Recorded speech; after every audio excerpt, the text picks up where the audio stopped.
जीवन की शुरुआत आम से खास की होती है। जब हम इस धरा पर आते हैं तो हम आम रहते हैं, फिर हम बड़े होते हैं, पढ़ते लिखते, समाज से कुछ सीखते हैं, माता पिता से सीखते हैं, गुरुओं से सीखते हैं, सखाओं से सीखते हैं, आसपास के तमाम चीजों से भी सीखते हैं। और हम ये जान पाते हैं कि जीवन में वो कौन सी खूबसूरत चीजें हैं जिनसे हमारा मन नहीं उचटता,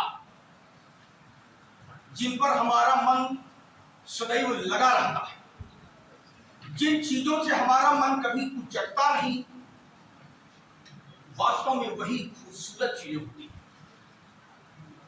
और इस खूबसूरती की राशि अपने व्यक्तित्व में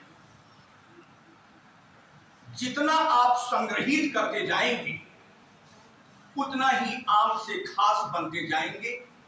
और ऐसी ही यात्रा है रानी अहिल्याबाई होलकर का। कृषक परिवार से जीवन का शुरू होना, क्वीन बनना, परोपकारी बनना, जनप्रिय बनना, धार्मिक बनना, लोगों के हित को अपना हित समझना, ये सब खूबसूरत चीजें हैं। इन्हें हम थिंग्स ऑफ ब्यूटी भी कह सकते हैं। 300 साल हो गए, लेकिन उनके आम से खास बनने की जो खूबसूरती है वो अभी भी हमारे बीच में परवेड कर रही है, व्याप्त है, रेलेवेंट है। आम से आम बनकर रह जाना, ये आम व्यक्ति की कारगुजारी है। आम से खास की यात्रा खास भी होती है, जटिल भी होती है, पीड़ादायक भी होती है और कईयों को चुभने वाली भी। You cannot make everyone happy। जब आप इस यात्रा पे चलेंगे, ये दुर्गम राह है, आम से खास की यात्रा का जो राह है वो बहुत दुर्गम है। उसमें तमाम प्रकार की मानवीय बाधाएं, प्राकृतिक बाधाएं, भावनात्मक बाधाएं आएंगी। लेकिन अगर आप उसी रास्तों के बीच में कहीं भटक गए तो आम से खास की यात्रा वहीं टूट जाएगी। जबकि आम से खास की यात्रा मरते दम तक जिस व्यक्ति ने अनब्रोकन, बिना टूटे हुए जारी रखा, वही रानी अहिल्याबाई होलकर जैसा व्यक्तित्व बनता है जो 300 साल बाद भी याद किया जाता है।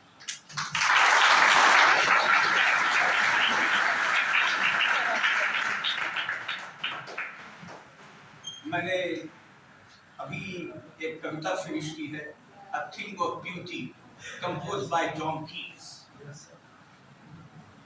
उसमें कहते हैं कि all lovely tales that we have heard or read, an endless fountain of immortal drink, pouring unto us from the heaven's brink। हमारे यहाँ, हमारे संस्कृति में ये मान्यता है और हर साल पितृपक्ष में हम अपने पूर्वजों का आवाहन करते हैं, उनको याद करते हैं, उनके लिए हम स्मरणोत्सव मनाते हैं। और यह केवल भारतीय संस्कृति की विधा है, अन्य देशों की विधा नहीं है। हमें अपने ऐसी संस्कृति पर प्राउड होना चाहिए, गर्व करना चाहिए और ऐसे महान विभूतियों को समय समय पर याद करके हमें भी अपने आम से खास की यात्रा को शानदार बनाने की कोशिश करते रहना। That was all about this beautiful lady, beautiful soul। अब मैं आपके संदर्भ में आता हूं। जिस दिन से मैंने आपके क्लासेस शुरू कराई जिस दिन से,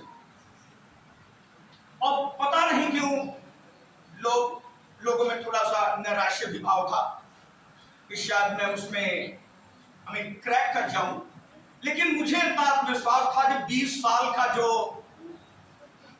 इनडिफेटिगेबल एफर्ट्स मैंने अपने बच्चों के बीच में इस क्षेत्र में डाले हैं वो निरर्थक नहीं जाएंगे।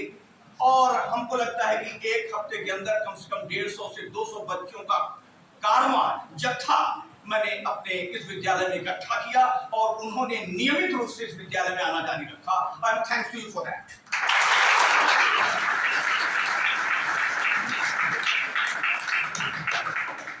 नाइन्थ क्लास में जिन बच्चों ने अभी नया एडमिशन लिया है उनमें से कुछ का हमको लगता है कि फॉर्म भले जमा हो गया है लेकिन उनका एनरोलमेंट तक नहीं हुआ है, या यूं कह लें कि उन्होंने केवल प्रवेश फॉर्म दिए हैं, लेकिन इसके बावजूद भी 9th क्लास के बच्चों की संख्या अन्य सभी क्लासेस से कहीं ज्यादा थी और वो संख्या कम से कम 70 की थी और उन्होंने अपने इस संख्या को कंटिन्यू रखा और हमको लगता है कि ये हमारी बहुत बड़ी सफलता है सीमित साधन संसाधन के बावजूद। और यह भी मैं वादा करता हूं कि यह विद्यालय इंफ्रास्ट्रक्चरली ढांचागत होगी, भले ही समृद्ध न हो लेकिन शिक्षा में मैं इसे समृद्ध रखूंगा। सारे क्लासेस चलेंगे, अपने जो भी हमारे पास थोड़े बहुत संसाधन हैं, कम से कम हमारे पास शानदार अध्यापक तो हैं।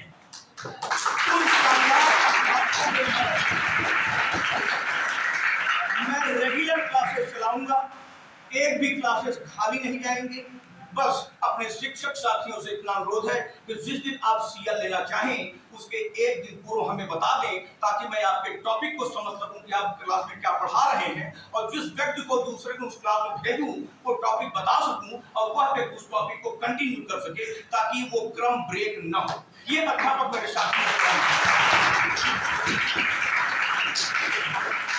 और शेष जब मैं यहां प्रवक्ता था तब, अब जब प्रिंसिपल बना हूं तब मेरे पास विजन थे। अब विजन का मतलब होता है ड्रीम नहीं, दृष्टि। ड्रीम नहीं, vision. Vision is many times bigger than the dream. अब मेरी दृष्टि है, मेरी सोच है और मैं जानता हूं कि जो मैं सोचता हूं वो मैं हासिल करता हूं। और वो सोच है इस विद्यालय को जिला का सबसे बेहतरीन कॉलेज बनाना। ये मेरा विजन है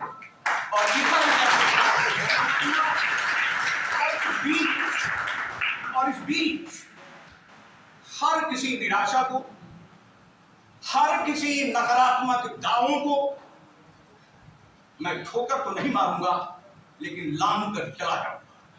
थैंक यू, मुझे इतना ही कहना है। और 1 जुलाई से ठीक इसी तरह आपके सभी क्लासेस शुरू हो जाएंगे और जितने लोग यहाँ उपस्थित हैं वो 1 जुलाई से क्लास लेने के लिए आए, यहाँ घूमने के लिए ना आए, यहाँ रोमिंग के लिए ना आए, यहाँ वॉन्डरिंग और लॉइटरिंग के लिए ना आए, पढ़ने के लिए आए। With bag, with all your pens, with all your brain and mind, come to school and we'll give you a good education। एक बात। दूसरी बात, एक अनुरोध है। इतने बच्चे हुए ना, हमको लगता है 70-80 बच्चे, इससे कम नहीं होंगे। 70-80 सभी बच्चों से मेरा एक अनुरोध है कि 6, 7, 8 मैं अन्य प्राइवेट कॉलेज से बेहतर एजुकेशन देने का वादा करता हूं। आप चाहें तो इसका वीडियो बना लें केवल इतनी स्टेटमेंट का कि अन्य सभी कॉलेजेस से, प्राइवेट कॉलेजेस से बेहतर शिक्षा देने की वादा करता हूं, लेकिन आप सभी लोग अपने घर के आसपास से, अपने घर से हमें 6, 7, 8 के बच्चे दें। ये मेरा अनुरोध है। 6, 7, 8 में आप लोग हमें बच्चे दें और ये सब आप लोग कर सकते हैं। आप लोग उन्हें मोटिवेट कर सकते हैं कि हमारे प्रिंसिपल साहब ने हमसे अनुरोध किया है और इस अनुरोध के क्रम में हम प्रयास कर रहे हैं। और